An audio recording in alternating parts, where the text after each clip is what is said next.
और मलिक साहब बेबसी के साथ उसको अपनी बहू को दोबारा से अंदर ले जाते हुए देखते रह गए। उनकी आंखों के सामने उनके घर की इज्जत पमाल हो रही थी, मगर वो कुछ भी नहीं कर पा रहे थे। ये सोचकर उनकी आंखों में से आंसू बह निकले। अंदर आते ही बाबू ने अलीना को नीचे उतारा। वो तो भूखी शेरनी की तरह बाबू के सीने पर मुक्के मारने लगी। अपने नाखूनों से उसके सीने को जैसे छीलने की कोशिश करने लगी और गुस्सा दिखाने लगी। शर्म नहीं आती तुमको जरा भी? एक तो तुम मेरे बाप की उम्र के हो, ऊपर से अपने गंदे और गलीज। फिर भी मैंने तुमको अपना आप सब कुछ सौंप दिया और फिर भी तुम मुझे मेरे ससुर के सामने जलील करके खास औरतों की तरह। बाबू को चंद थप्पड़ मारने के बाद अलीना बेड पर बैठकर रोने लगी। बाबू हंसा। उस कमीने के दिल में कहाँ रहम था। बाबू धीरे से उसके पास बैठकर उसके जिस्म को अपनी बाहों में लिया और बोला, अरे मेरी जान, वो तो बस ऐसे थोड़ा सा शुगल मिला था तेरे ससुर के साथ। अलीना रोती हुई उसके सामने, अब कोई इज्जत नहीं रह जाएगी और अगर उन्होंने सब कुछ अपने बेटे को बता दिया तो बस फिर तो मेरी जिंदगी तबाह हो गई। कि वो आंसुओं से भरी हुई आंखों के साथ बाबू की तरफ देखते हुए बोली। बाबू हंसा। अरे अगर तुझे उसने घर से निकाल दिया ना तो तू मेरे पास आ जाना, मैं तुझे सारी जिंदगी अपनी रखेल बनाकर रख लूंगा अपने पास। अलीना को हंसी आ गई। बहुत ही कोई बेशर्म इंसान हो तुम तो बाबू। बाबू भी हंसा और अपने होंठ अलीना के होंठों पर रख दिए और उसको बोसा करने लगा। अलीना भी अब ज्यादा देर तक मुजाहमत ना कर सकी और एक बार फिर खुद को उस अपने बाप की उम्र के बदमाश के हवाले कर दिया जिसकी ताकत की वो दीवानी हो चुकी थी। बाबू थोड़ी देर उसे चूमता रहा और फिर बोला, मेरी रंडी तू फिक्र ना कर, तेरा ससुर तेरे शोहर को कुछ भी नहीं कह सकेगा। अलीना हैरानी से उसकी तरफ देखने लगी और एक मुक्का उसके सीने पर मारा और फिर अपने सीने में छुपा लिया। उसे पता था कि ये कमीना उसको बेइज्जत करने के लिए ऐसा कह रहा है। थोड़ी ही देर में दोनों के बदन एक बार फिर बरहना थे और एक बार फिर बाबू अलीना की प्यास बुझा रहा था। वो अलीना को और ही दुनिया की सैर करवा रहा था। सारी रात में पता नहीं कितनी बार उन्होंने प्यार किया और कब जाकर उन दोनों की आंख लगी, और वो भी ऐसे कि अलीना बाबू की बाहों में सर रखकर सो गई। सुबह पहले बाबू की आंख खुली। उसने अपने करीब उस परी को सोते हुए देखा तो मुस्कुराने लगा। मुस्कुराते हुए उसे देखे ये लड़की जो यकीनन उसकी बेटी की उम्र की होगी, मगर आज उसने उसे अपना लिया था। उसे इस बात का खुद भी यकीन नहीं आ रहा था कि वो उस पर जबरदस्ती करने आया था, मगर उस लड़की ने तो पूरी रात अपनी मर्जी से मुकम्मल रजामंदी से अपना आप उसके सुपुर्द किया था और हर तरीके से पुरअंदाज से उसको खुद को सौंप दिया था। औरत जात का भी कुछ पता नहीं चलता यार। बाबू ने खुद से बोला, उसे प्यार और मोहब्बत से क्या काम था और कहाँ ऐसे सलीके कि कैसे अपनी महबूबा को जगाया जाता है। इतनी जोर से उसने सोई अलीना को मसला, बिल्कुल ही जानवर हो तुम तो। अलीना ने गुस्से से उसको देखते हुए कहा, और इसी जानवर से ही तो सारी रात तुमने प्यार किया है, अपनी मर्जी से, अपनी ख्वाहिश। बाबू हंसता हुआ बोला, चल अब ड्रामा बंद कर और उठ जा, और उठ जल्दी, देख तो 9 बज रहे हैं, हमें वापस भी जाना है। सारा दिन तेरी प्यास बुझाने का काम नहीं। उसकी बात सुनकर अलीना शर्मिंदा हो गई।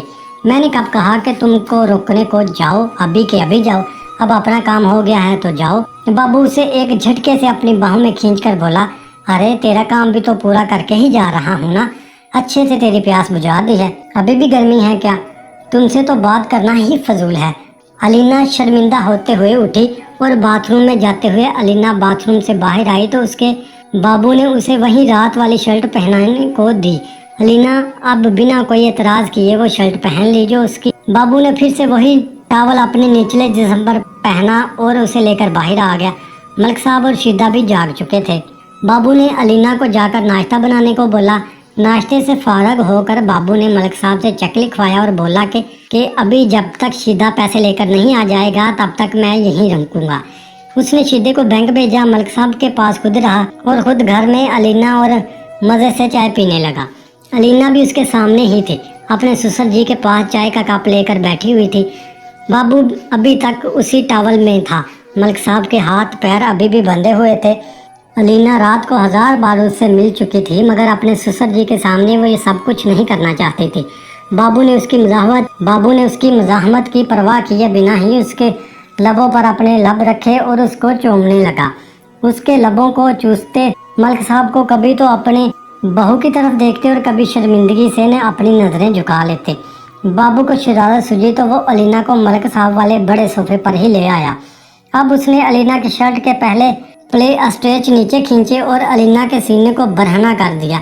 अलीना अभी भी उसकी गोद में थी, उसका सीना बरहना हो चुका था और ये पहला मौका था कि मलिक साहब अपनी बहू के सीने को बरहना देख रहे थे, और वो भी बिल्कुल अपने करीब, इतना करीब के हाथ बढ़ाओ तो बाबू ने अपनी गोद में बैठी हुई अलीना के पैरों को फैलाया और उसका एक पैर मलिक साहब का किरानों पर रख दिया। अपनी बहू की बरहना टांग अपनी रान पर रखी हुई महसूस करके उनको बहुत अजीब लग रहा था। वो खुद से उसे दूर होना चाहती थी मगर हो नहीं सकती थी। बाबू ने अलीना को नीचे खड़ा किया और उसकी शर्ट को ऊपर उठाकर उसके जिस्म से अलग कर दिया। अलीना को भी बेहद शर्म आ रही थी मगर वो मजबूर थी। फिर भी उसने अपना मुंह बाबू के कान के पास ले जाकर धीरे से बोला, बाबू प्लीज अंदर ले चलो मुझे, ऐसे पापा के सामने नहीं, प्लीज ऐसा नहीं करो। बाबू हंसा, नहीं, अब तो आखिरी बार मैं तुमको यहीं पर ही तेरे ससुर के सामने, ताकि इसे भी पता चल सके कि तू उसके बेटे की जान बचाने की क्या कीमत चुका रही है। अलीना अब बाबू की बाहों में बिल्कुल बरहना थी। बाबू ने एक बार फिर उसकी टांग को मलिक साहब की रान पर रखा और बोला, कसम से क्या मस्त चीज़ है ना, भगवान ने फुर्सत से बनाया है। मलिक साहब ने अपनी गोद में सर रखकर लेटी हुई अपनी बहू अलीना के चेहरे की तरफ देखा। दोनों की नज़रें आपस में मिली और दोनों ने चंद लम्हों के बाद ही अपनी नज़रें फेर लीं। देख तो सही बुड्ढे, तेरी बहू क्या लाजवाब चीज़ है। अलीना ने उसकी बात सुनकर शर्म के मारे अपनी आंखों पर अपने बाजू रख लिए। अलीना भी तड़पने लगी, मचलने लगी, उसकी हालत भी खराब होने लगी। बाबू के हाथ की उंगलियां हरकत से वो खुद को कंट्रोल नहीं कर पा रही थी। बंद आंखों के साथ ही उसकी तड़प में और भी इजाफा होता जा रहा था।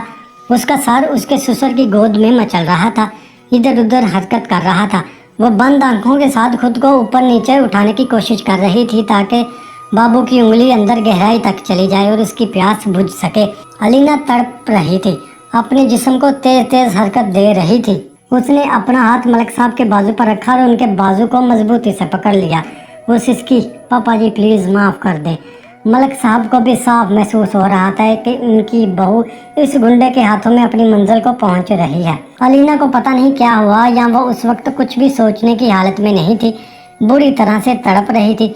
उसने फौरन ही हाथ बढ़ाया और बाबू का टॉवल खोलकर नीचे गिरा दिया। अलीना उसे सब कुछ करने दे रही थी। फिर बाबू बोला, चल मुंह खोल। अलीना ने अपना मुंह नहीं खोला और जोर से दबा लिया। अपने ससुर की तरफ देखते हुए बोली।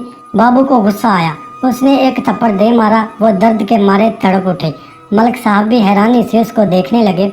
अलीना ने बेबसी से अपने ससुर की तरफ देखा और फिर अपना मुंह खोल दिया।